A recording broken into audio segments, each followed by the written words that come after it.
Hello everybody, it's your boy N here. I'm coming at you guys with another YouTube video. So in today's video I'm going to give you the full in-depth proper guide to farming everything that you are going to need for the upcoming season, which is season 3. So no BS or anything, let's get right on into today's video. Let's start off by talking about the new dog, which is going to be the husky that is going to come within season 3. I believe the release date for this husky is the September 4th is the date, I believe, off the top of my head. I can't 100% remember. However, let me show you how to get ready for the dog. So we're going to be farming dog resources, and I'm sure you all know where they come from, and that is Void Vessel. Ultimate protein compounds are going to give you 10,000 XP. The purple ones are going to give you 2,500 XP, and then the blue ones will give you 1,000 XP.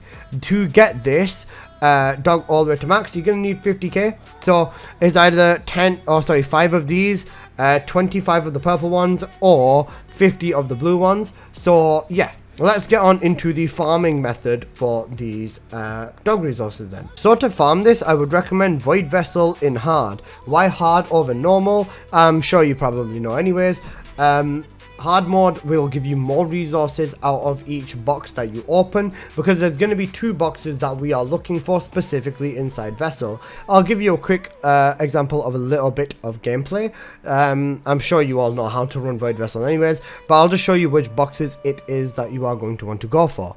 You are going to want to go for the genetic boxes, for the blueprints, for the resources, and then to actually get the resources for the actual building of the blueprint, you're going to want to go with special material boxes.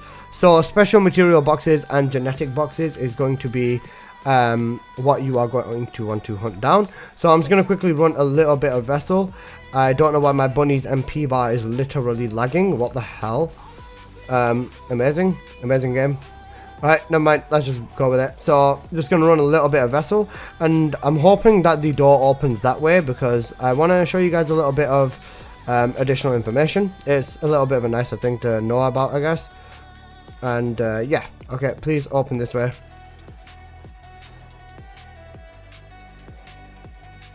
Oh, it has opened this way, peak. So, guys, in terms of spawns, if you do want to do a lazy way of doing this and reset farm, if you've got a ton of keys, you can jump down here and then pick up out of the boxes over here. Now, over here, you can see we've got experimental box. We don't want that one. Broken one, always grab this because it costs nothing. Experimental special materials, we want this one because this one is going to give us what we want, and you'll also get the neuromorphic chips and the resources for the dog out of here anyways. Other than that, then there's this other really great spot over here. And I was going to say, if you don't know the spawns in Vessel already, making sure to just use your receive every few seconds will show you where all the boxes are. Ideally, you want to pop open these green ones. Special material box, we want that. Special material box.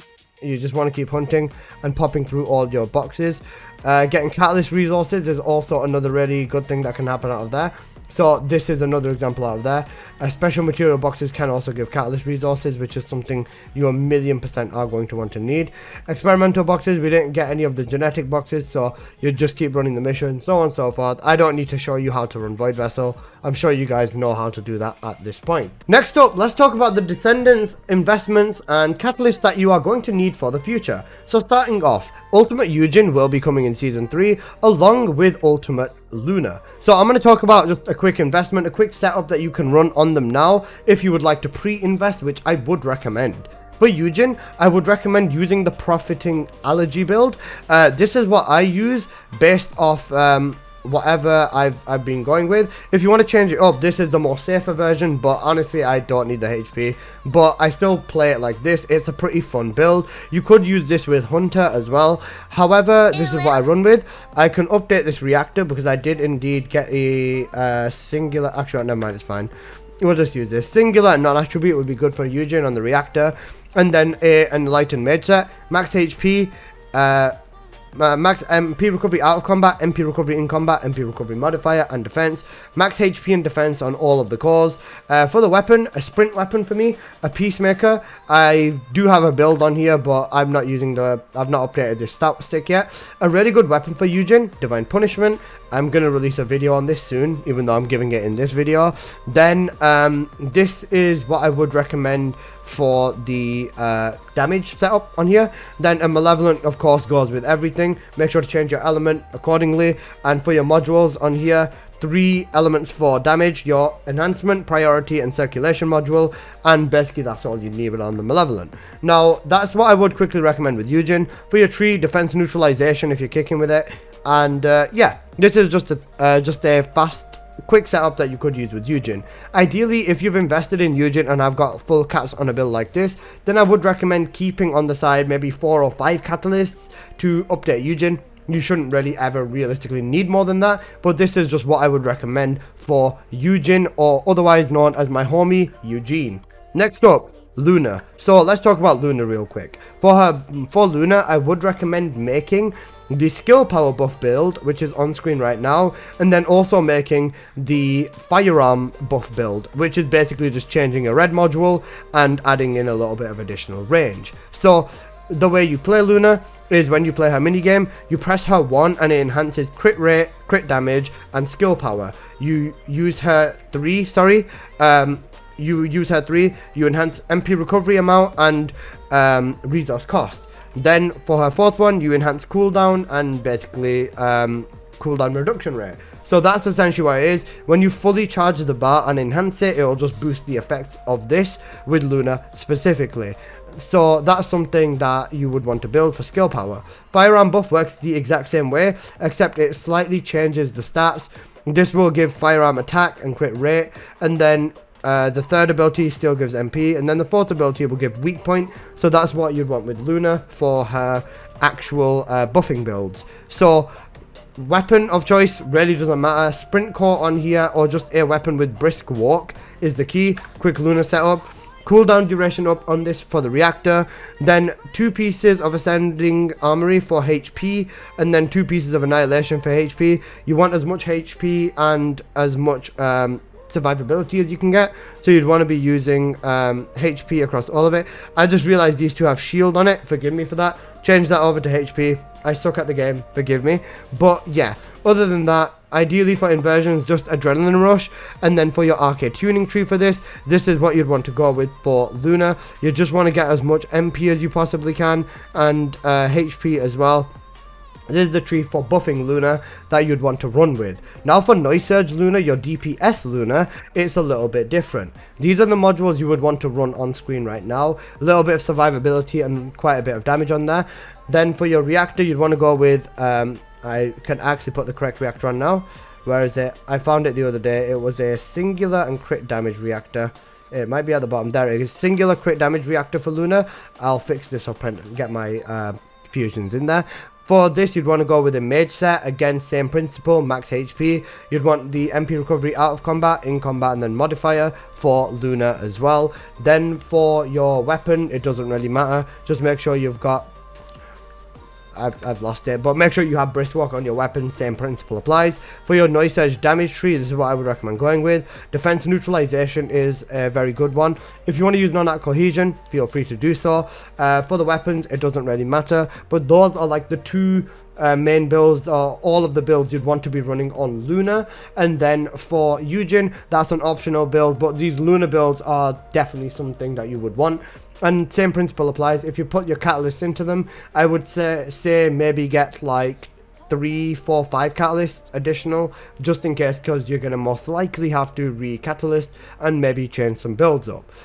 If you've not got spoil boxes already for the arcade trees, I'd recommend 2 or 3 per Descendant. So Eugen and Luna, if you've not touched either of them, 2 or 3 is going to be good enough. And then now let's talk about upcoming Descendants. So for upcoming Descendants, we of course have our I think, is she still on the leaderboard? She might be. There you go. We've got Nell for an upcoming Descendant. So she's the first Descendant that we know is coming with Season 3, as well as Harris. For the builds on these Descendants, 12 catalysts each would be essential, and then maybe 2 or 3 spoil boxes as well. So in total, 6 spoil boxes and 24 catalysts, making your total around about 48 catalysts if you've not invested in anything, with about 6 to 10 spoil boxes should be good enough for all of your descendants that we know of as of right now. Next up, let's talk about the weapons for this now. So there's going to be plenty of weapons that also get added into the game as well.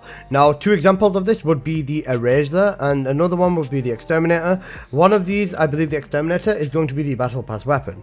For these, of course, you're going to want to have 10 catalysts to make a proper build on here, and then 10 catalysts for the Eraser as well. And I'm pretty sure that they are going to drop another weapon along with it. It could be a possibility, not 1,000,000% sure, but it does seem like that is a very likely outcome. So I would say for 3 weapons, approximately 30 catalysts, as well as that, the cores. Now, Purge 10 farming, I would recommend having at least maybe 100 of every single X core.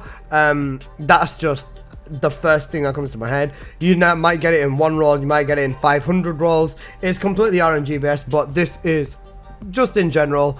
I would say that, you know, have some cores ready at least at a bare minimum. Other than that, 3 activators as well to go with that, as long with the catalyst. So 3 activators. Fine adjustment. That's something that can be found within Sigma Sector. I know Axion basically just looks like Sigma Sector, but even bigger. But Sigma Sector will be the best place for you to farm the resources for upgrading reactors, getting fine adjustment, and yeah, that is what I would assume for the weapons. The only other thing I can think of is the swords. There's 4 swords in total, and if the swords do require catalyst, you'd need 10 per sword as well, adding another 40 catalyst to the total. But the swords are very 50-50. We don't know whether they will use catalyst yet. We don't know anything about them. They might even possibly use ammo, hopefully not. But yeah, that's basically everything that I think is going to be the main thing you'd want to focus on farming catalyst for, and basically stocking up for as of right now. Okay, so I'll give you guys a rundown on the most efficient way to farm catalyst materials. As you can see from the absolutely insane amount that I have, they do tend to work. So let me show you how I got them really, really fast.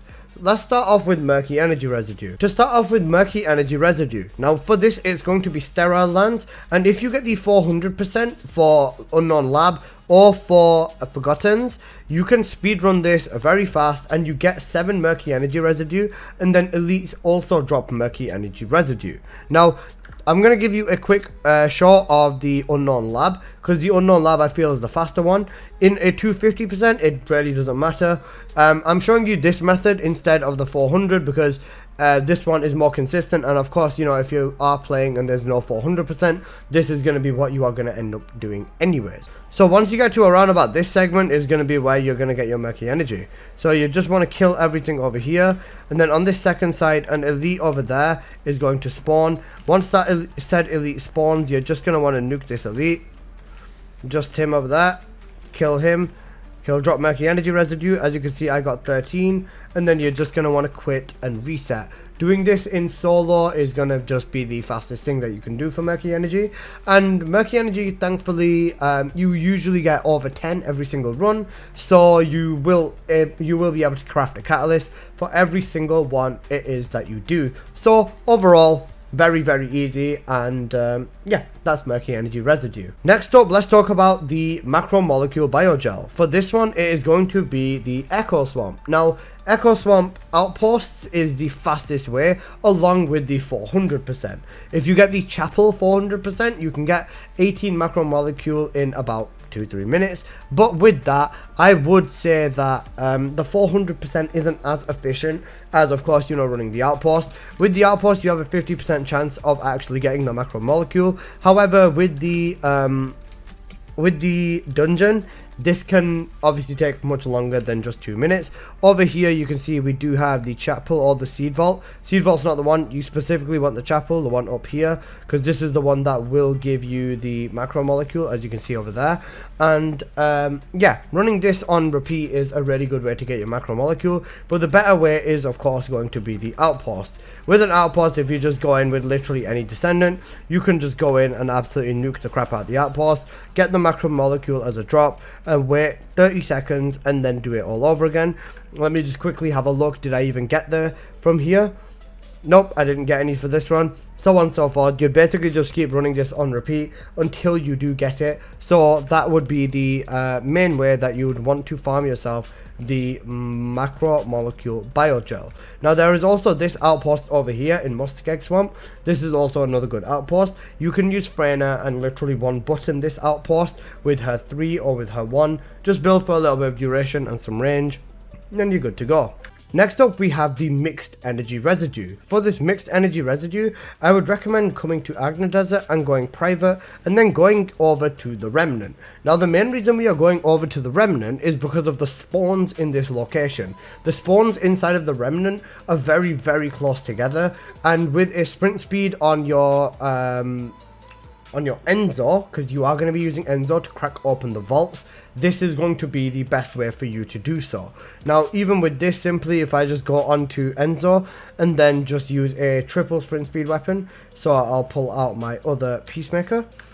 All you have to do with Enzo to basically grab these vaults is just look at the map. As you can see here, a blue and a purple have spawned in. You just follow them around and then you can basically just go get them. Code breakers, you can get them from anywhere, just farming spec ops for 100%, all that sort of stuff. Code breakers drop at random, and then you'd basically just use that and you'll just come and crack these open. Simple as it gets. Doing this in a squad is a really good idea, because there will definitely be more code breakers between all players, and you can rotate who is Enzoing and let 3 other people leech from you, so on and so forth. But as you can see there, I got 12 12 mixed energy residue, and even with that you can get yourself a ton of Kuiper. This also doubles up as literally the fastest Kuiper farm inside of the entire game, so you'll be getting a ton of Kuiper for doing this as well. So yeah, this is the best farm to do for the mixed energy residue,